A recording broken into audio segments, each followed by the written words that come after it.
В этом ролике я разберу всю эмоциональную палитру, которую вы гипотетически можете испытать, если поставите себе шкаф-купе. Разберу все минусы и в конце ролика дам вам рекомендацию, как этот шкаф-купе подбирать, если, несмотря на все «но», вы все-таки решите поставить его себе домой. Меня зовут Шелковская Наталья, я дизайнер, и вы на канале Шелнат.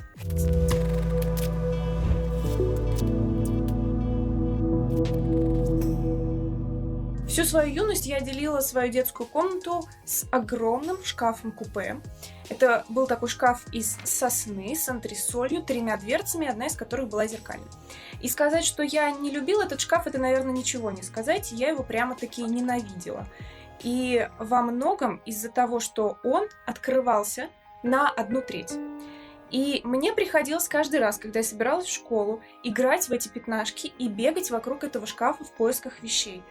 Больше всего меня раздражало вот это психологическое чувство, когда я не могла увидеть свои вешалки и полностью охватить происходящее в шкафу одним единым взглядом. Это походило на какую-то ежедневную утреннюю головоломку. Каждый раз мне необходимо было собирать этот кубик Рубика, понимать, где у меня какие вещи лежат и как мне необходимо сейчас подвинуть эти двери, чтобы эти вещи достать. Двери шкафа-купе постоянно зажимают и зажевывают рукава, подолы платьев, верхней одежды и сами себе из-за этого мешают перемещаться. И для того, чтобы навести в комнате порядок, необходимо было открывать дверцу, запихивать туда вещи, которые торчат, и обратно вот так вот аккуратненько закрывать эту дверь, чтобы не зажимало пальцы. Плюс у дверей купе есть направляющие, этакие рельсы. И в эти рельсы периодически забивается какая-то грязь, ее нужно оттуда вычищать. Потом по этим рельсам ездят колесики этих дверей. И вот эти колесики иногда имеют свойство ломаться. У меня такое неоднократно было, и тогда я упиралась в пол диагональкой и не перекатывала эту дверь, а перетаскивала ее шуршащим гулом. И вот вы подумайте, у распашных дверей есть петли. Они тоже иногда могут провисать, они могут скрипеть и так далее, ломаться, но эти петли можно заменить да чуть ли не самостоятельно, и это очень легко и доступно каждому. А вот эти рельсы и колесики в случае поломки нужно будет очень, заморочиться, чтобы их поменять, и, может быть, даже менять нужно будет весь шкаф.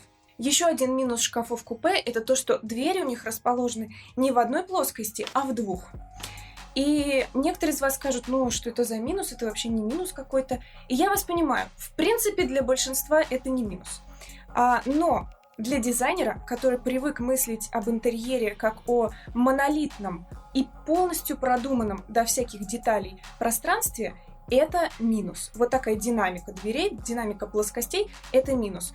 И вот я сейчас абсолютно понимаю, что если вы там программист, визажист, вам вот этот взгляд может быть даже и не нужен, и вы, может быть, даже не поймете, в чем здесь минус. Но если вдруг вы хотите себе присвоить взгляд дизайнера и хотите взглянуть на ситуацию с позиции дизайнера, то вот я вам говорю. Но этот пункт – это меньшее из зол, потому что для этой проблемы есть очень простое решение – компланарная система открывания. Это когда двери в закрытом состоянии встают в одну плоскость друг с другом. Но если вы хотите открыть одну из этих дверей, то она выезжает на вас немножечко, а потом двигается вправо или влево вдоль других дверей. Механизм дорогой, но для понимающих его ценность того стоит. Еще один минус заключается в том, что для шкафа-купе необходима большая глубина. То есть, если вы хотите заложить хранение 50 см, то для шкафа-купе вам закладывать необходимо 60 см. Если вы хотите в этом шкафу хранить объемные теплые вещи, верхнюю одежду, которая требует 60 см глубины, то вам необходимо закладывать 70 см глубины. 10 см уходит на направляющие. В то время как обычный распашной шкаф может иметь глубину 50 см и практически такую же глубину внутри, что, несомненно, экономит место и радует. И если у вас никогда не было шкафа-купе, то подумайте, насколько критично для вас ежедневно переживать вышеописанные эмоции. Ведь такие эмоции могут случиться и с вами. В принципе, шкаф-купе рекомендован только в те места, где нет места для открывания распашных дверей. И если все-таки такое место есть, я рекомендую всегда ставить обычные распашные шкафы. Впрочем, я знаю, что все равно есть очень много людей, которые действительно искренне и осознанно любят открывание типа купе. У меня даже есть такая заказчица, и мы на ее объект, в ее квартиру ставили встраиваемый шкафчик с дверями купе и встраиваемые двери купе в гардеробную-кладовую. Обратите внимание, какие там торцы, какие там ручки и механизмы. И на дверях купе, которые ведут в гардеробную-кладовую, там вообще подвесной механизм, рельс внизу нет, а вот этот сам подвесной механизм, там сложно было со строителями взаимодействие, вот это вот, как это прикрепить, а потом карнизом закрыть, а потом, если что-то вдруг случится, иметь возможность эту дверь снять. В общем, тоже небольшой такой сложный узел, который необходимо было решать. Но все решаемо, и посмотрите, как это аккуратно выглядит. Я знаю, что эта заказчица очень рассудительная, и поэтому я полностью принимаю ее вкусы. И я, кстати, даже недавно ей написала, говорю, а как вам вот с этими дверями купе, не начали ли они вас бесить? Потому что мы с ней обсуждали в процессе разработки дизайн-проекта, какое открывание ей лучше. Вот для человека, для этой заказчицы, важнее, чтобы не было шага назад, когда ты открываешь двери.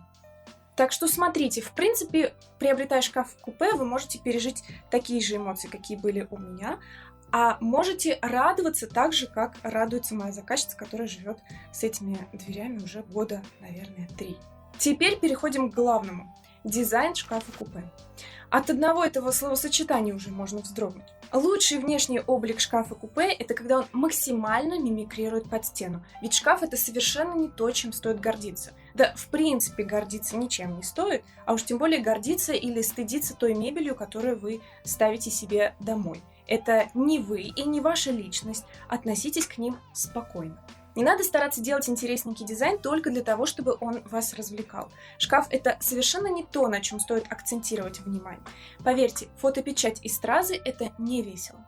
Я решила показать вам наглядно и разместить пару шкафов-купе со, скажем так, спорным дизайном, чтобы вы наглядно увидели, как шкаф-купе одним своим присутствием меняет облик интерьера в худшую сторону.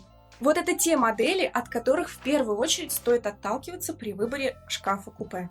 Отталкиваться и бежать прочь, без оглядки. А вот с этой стороны хорошие варианты.